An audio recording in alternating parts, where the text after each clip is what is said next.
Olá, pessoal. Vamos continuar com o nosso conteúdo de TPJs. Na aula anterior, a gente estava fazendo alguns exemplos relativos aos TPJs, né? A gente vai continuar fazendo alguns exemplos, especialmente para tentar verificar, tentar observar apenas pelo desenho, né? Como que um determinado TPJ está ou não polarizado. Então, vamos tentar fazer mais esse exemplo aqui. Determinar todas as tensões de nós e correntes nos ramos, certo? Então, aqui nós temos dois TBJs. A gente sabe que os TBJs, a princípio, vão ter quatro possíveis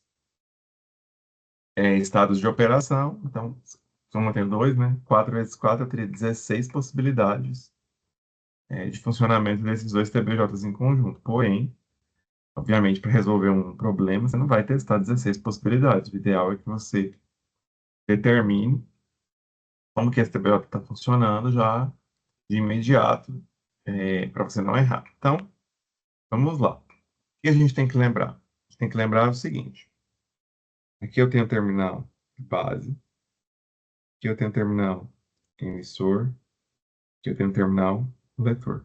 Esse TBJ aqui, a gente sabe que ele é P, N, N. Então, ele é NPN, certo?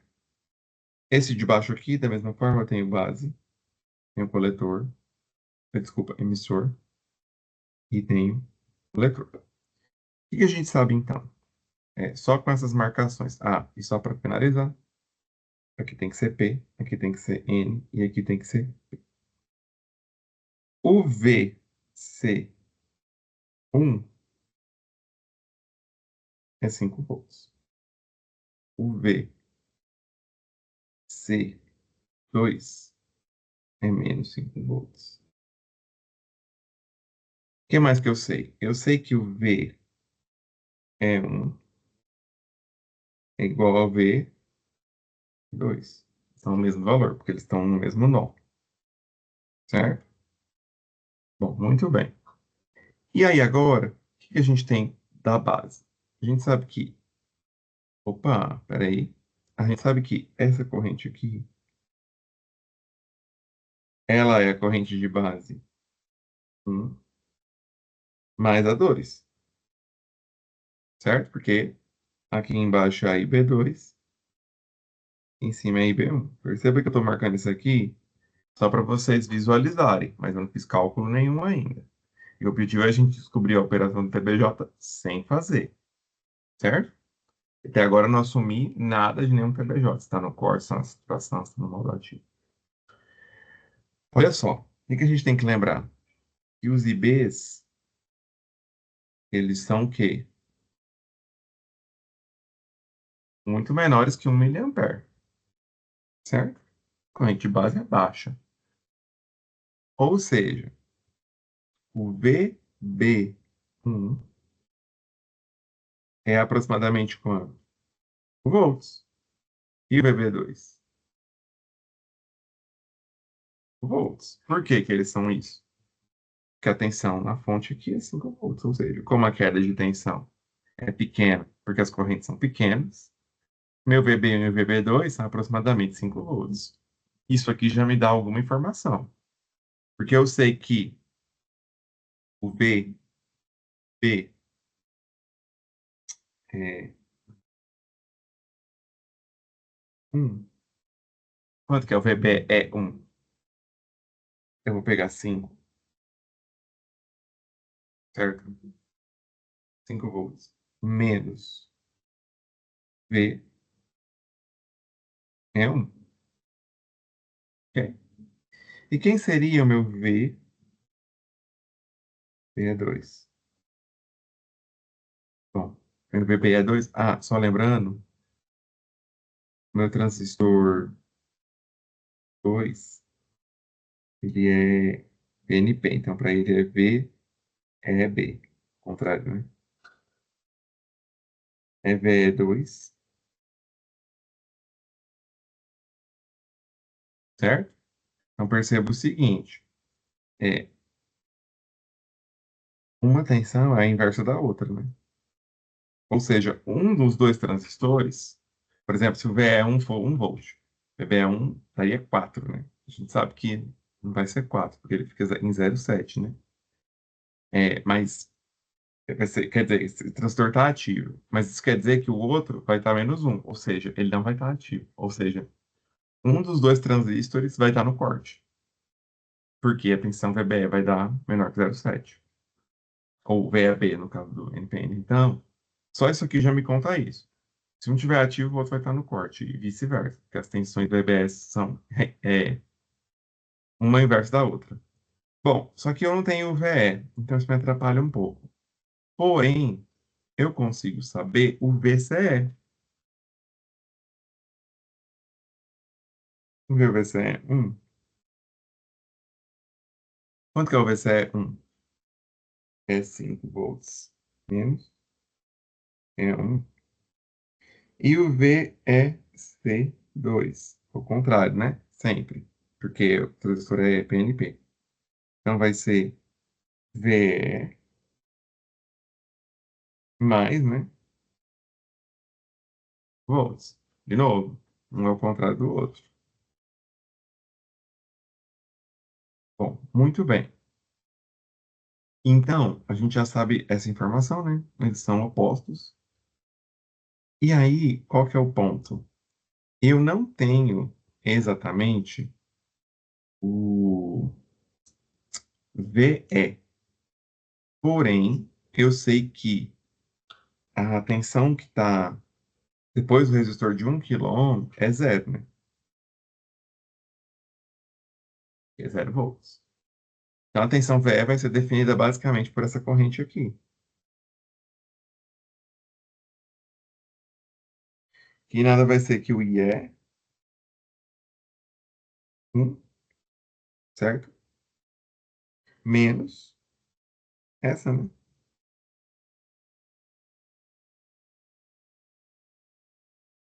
E é 2, ok? Então, aqui nós já temos algumas informações. É, a gente consegue também falar do VCB. VCB. Quanto que ele é? Aproximadamente, né? Bom, 5 menos o VB, que é aproximadamente 5, 0. E o BBC 2 vai ser 5 menos 5. Dá o quê?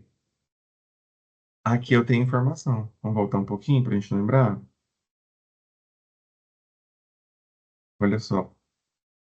O meu TBJ, que está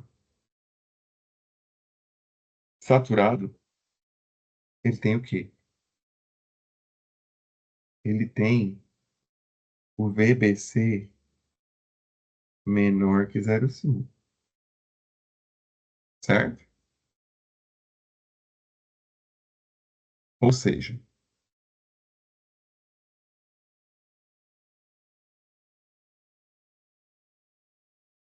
meu VBC aqui deu zero.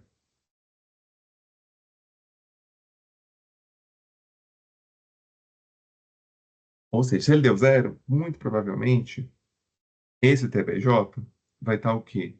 Saturado. Pode ser que ele esteja no corte, mas aí a gente vai ver. Então, esse TBJ aqui provavelmente está o quê? Saturado. E o de baixo, por causa das relações inversas que a gente obteve aqui, ele vai estar em corte. É possível que o de cima esteja ativo? É possível, porque a gente fez tudo com aproximação. Mas ele vai estar ou ativo ou saturado. E o de baixo, consequentemente, vai estar no corte. Então a gente já sabe que esse tipo de circuito, do jeito que foi colocado aqui, vai implicar que se o de cima estiver ativo, o de baixo vai estar no corte. Se o de baixo estiver no corte, o de cima vai estar ativo. E muito provavelmente o de cima está saturado por causa dessa informação aqui. Ou ativo, né? Então, vamos ver a resolução. Ó, essa resolução aqui está lá no livro. certo? Então, olha só o que foi feito aqui. Aqui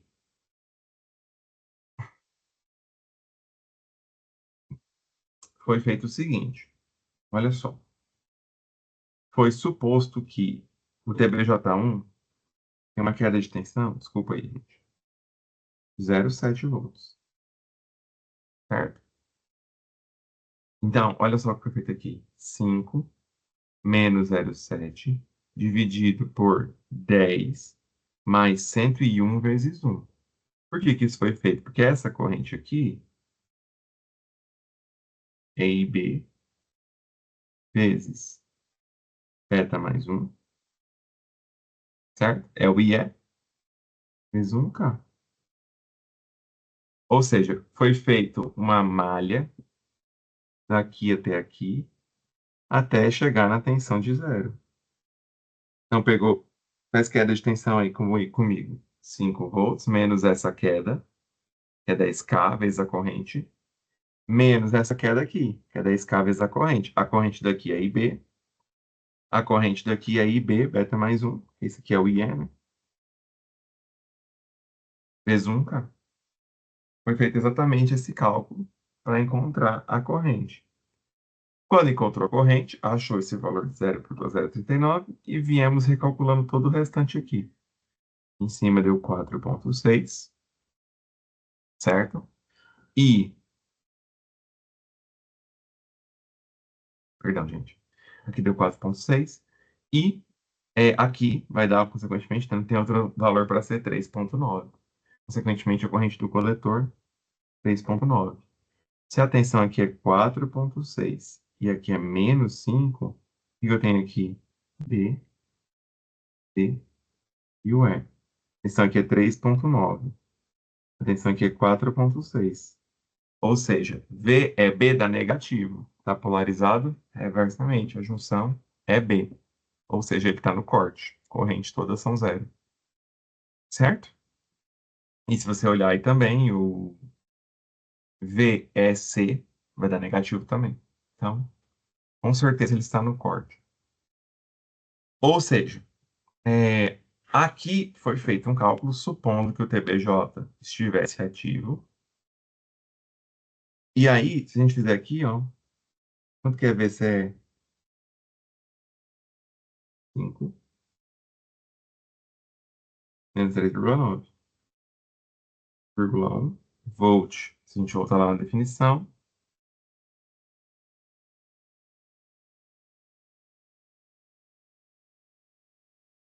no modo saturado, VCE é maior do que 0,3. Então, como deu maior, ele não está saturado. Lembra, eu supus que ele estivesse porque eu não sabia o valor exato, era aproximado. Porém, a gente faz sempre o cálculo iniciando com ele ativo, né? E aí aqui, usei o beta, vi que ele está ativo mesmo. Se ele não tivesse, isso aqui ia dar, por exemplo, opa, o VCE ia dar, por exemplo, 0,2, eu refazia o cálculo com ele saturado. Pronto, eu ia achar as correntes corretas. Mas, de qualquer forma, isso aqui é só um exemplo para mostrar para vocês. E quando tiver 2, 3 TBJs, a primeira coisa é fazer essa análise aqui, inicial.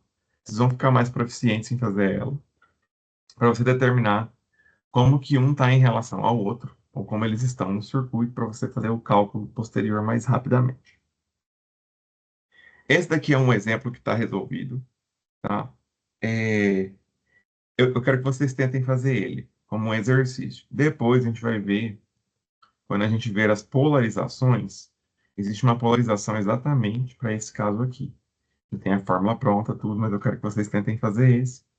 Não conseguindo, dê uma olhadinha na resolução que já está aí nos slides. Bom, passar aqui rapidamente. Bom, aqui a gente já está terminando a parte inicial do TBJ, já vamos entrar na parte da polarização, tá? A primeira coisa que a gente fala são os limites de operação. A gente tem um valor de VCE máximo aqui, que é exatamente representado pelo símbolo breaking voltage, que é a tensão de ruptura. A tensão do TBJ não pode ultrapassar no VCE, né, entre os terminais coletor e emissor, esse determinado valor. Nós também temos um IC máximo, está representado aqui. Não posso ultrapassar essa corrente de coletor, ok? Bom, e eu tenho um limite que tem a ver com a potência, que é justamente o IC vezes o VCE. Esse limite também tem que ser respeitado. É a potência de coletor máxima, está aqui, ó. Para esse caso é 300 miliwatts. Então, eu também vou ter uma tensão de CE mínima, né? Porque se não tiver essa tensão mínima, aí eu vou estar na região de saturação. E, obviamente, eu tenho aqui minha corrente, que é zero, né? Que abaixo dela está no corte. Então, o transistor tem que estar nesse limite aqui, né? Operando em algum ponto pertencente a este gráfico.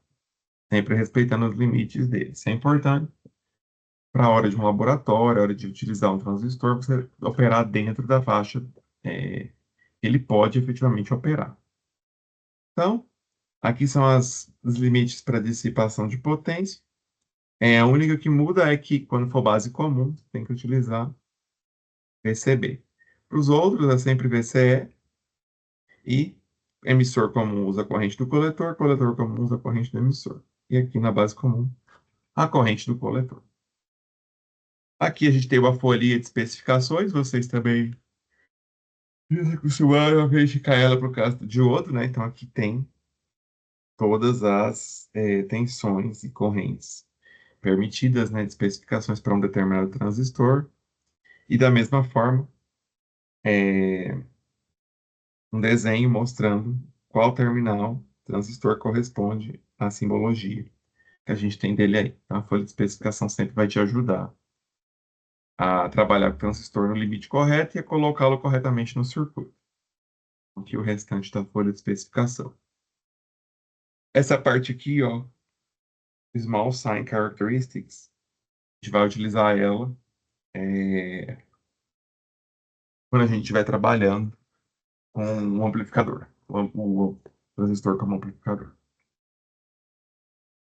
A gente tem aqui o teste de transistor, que é feito por meio do traçador de curvas. O traçador de curvas vai te dar exatamente essas curvas características que a gente tem para o transistor, que a gente já até estudou elas, né, anteriormente. Então, o traçador de curvas permite obter isso, fornece o gráfico, e também nós temos o DMM, mede o beta DC, que é o valor de beta, né? Nos multímetros do laboratório, vocês devem se lembrar disso, eu já comentei com vocês, existe uma funçãozinha aí, HFE, ela vai medir o beta DC para algum ponto de operação do nosso transistor, certo? E o amímetro também permite verificar as resistências, né? A resistência do diodo, digamos assim, entre a junção PN. Aqui alguns exemplos de transistor, tem vários modelos, né? Mas sempre recomendado aí é utilizar, verificar a folha de especificação do seu transistor, tá bom? Bom, vamos falar um pouquinho agora dos circuitos de chaveamento com o TPJ, que é basicamente o que vocês veem lá na eletrônica digital, mas lá vocês não veem o transistor fazendo essa operação, que a gente vai ver isso. Bom, vamos lá. Tem essencialmente dois usos para o TBJ: chave e amplificação. Uma forma de se distinguir um TBJ empregado para amplificar os sinais de um TBJ como chave é caracterizar o tipo de fonte de corrente ou de tensão que alimenta a base. O TBJ com resistor na base e emissor aterrado identifica um TBJ usado como chave. Vocês vão entender já já por que que isso é claramente um TBJ utilizado como chave. Então, lembra só, o emissor vai estar aterrado, certo? E a gente vai ter um resistor na base. Por outro lado, quando a fonte de tensão alimenta diretamente a base e o emissor é aterrado por uma resistência, um TBJ como um amplificador. Então, Vamos lá. Qual que é a ideia do chaveamento com o TBJ? Eu quero ficar transicionando, ou seja, passando, né, por assim dizer, o meu TBJ de saturação para corte. Na saturação vai ter corrente, vai ter uma tensão baixa, VCE.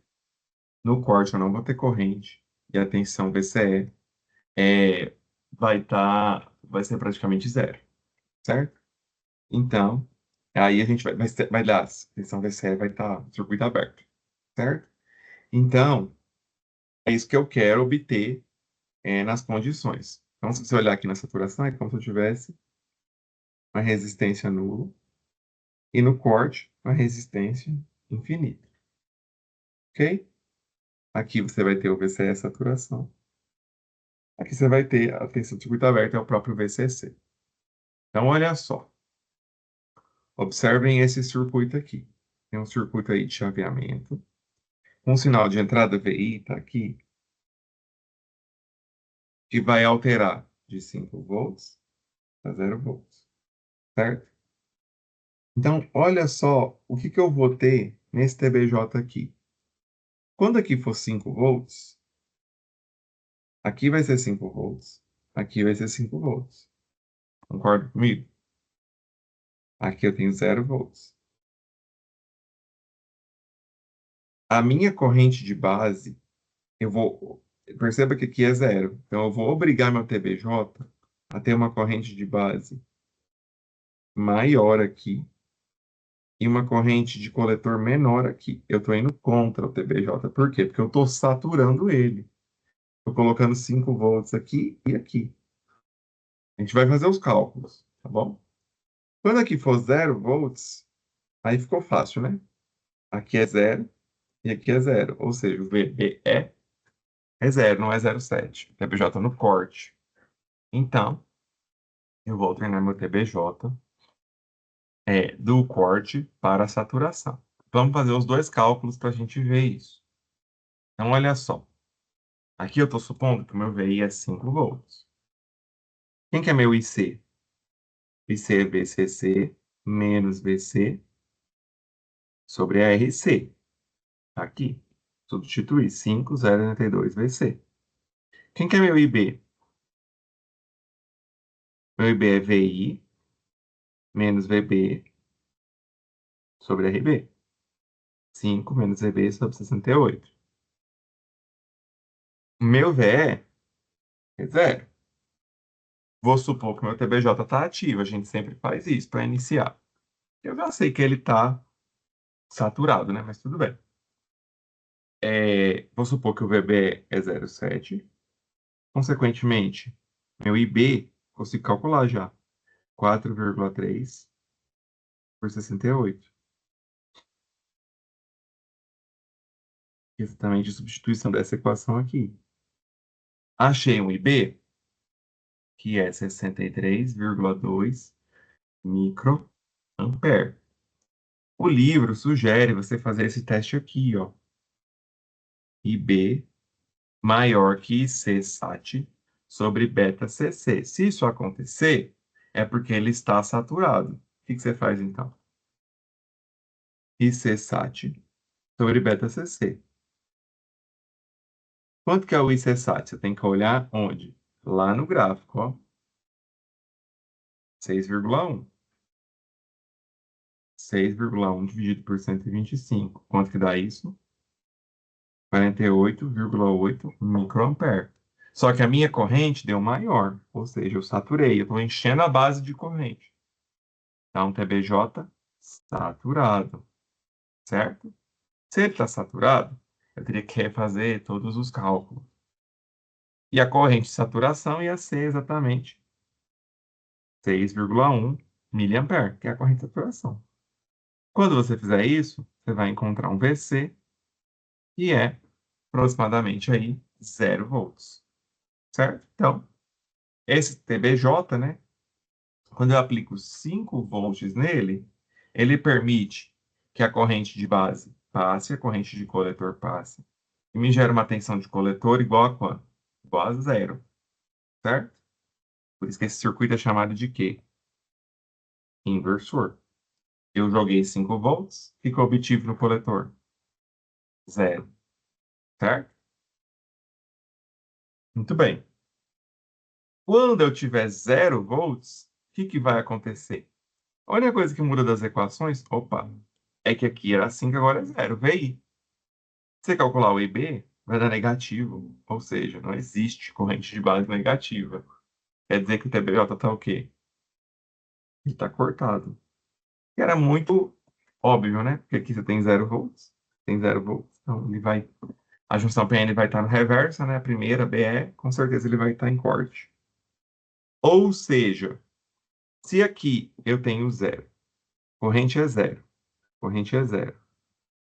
Corrente aqui, consequentemente, tem que ser quanto? Zero. Tensão VC, os 5 volts. Quando eu tenho 0 volts na entrada, na saída eu vou obter 5 volts. Então, esse é o meu circuito inversor. Nos slides eu deixei aí um link para você pegar esse circuito, jogar no multisim e fazer a verificação, ok? Para você ver que esse circuito realmente inverte a fonte. Você pode falar para mim, professor, aqui, mas esse teste da ICSAT eu nunca vi. Esse teste vem justamente do gráfico, né? Se a corrente que você calculou no modo ativo está dando maior que a corrente de saturação dividido pelo beta, quer dizer que ele está saturado. Outra forma que você podia fazer isso é fazer aquele mesmo teste, fazer o VCE igual a 0,3, 0,2, 0,1, valor bem baixo. E você vai ver que a corrente você vai achar muito próxima da ICSAT, ok? Aí vai ficar demonstrado que ele também vai estar na saturação, certo? Esse cálculo aqui é aquele mesmo cálculo, você vai lembrar do beta forçado, né? Vamos voltar lá nele, é a mesma coisa. Olha só, olha lá.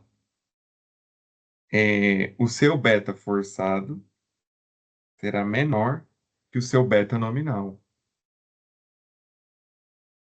Vou falar naquele exemplo. Olha só. Cadê nosso circuito?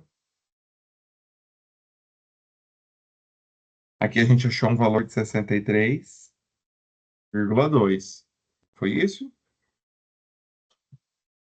É, foi isso. A gente achou 63,2. Se você calculasse o VC com... Aliás, desculpa. Forçado.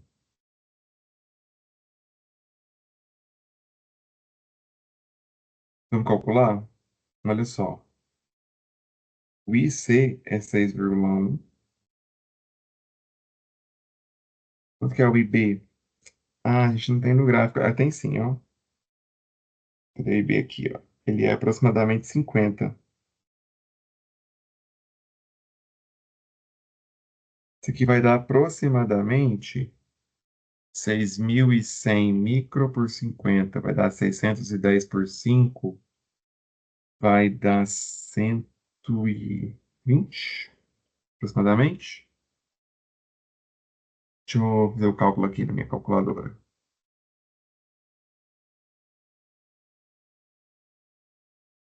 Que na verdade não vai ser bem 6,1, né? Vai ser um pouquinho, não vai ser 50 microamperes, um pouquinho a mais.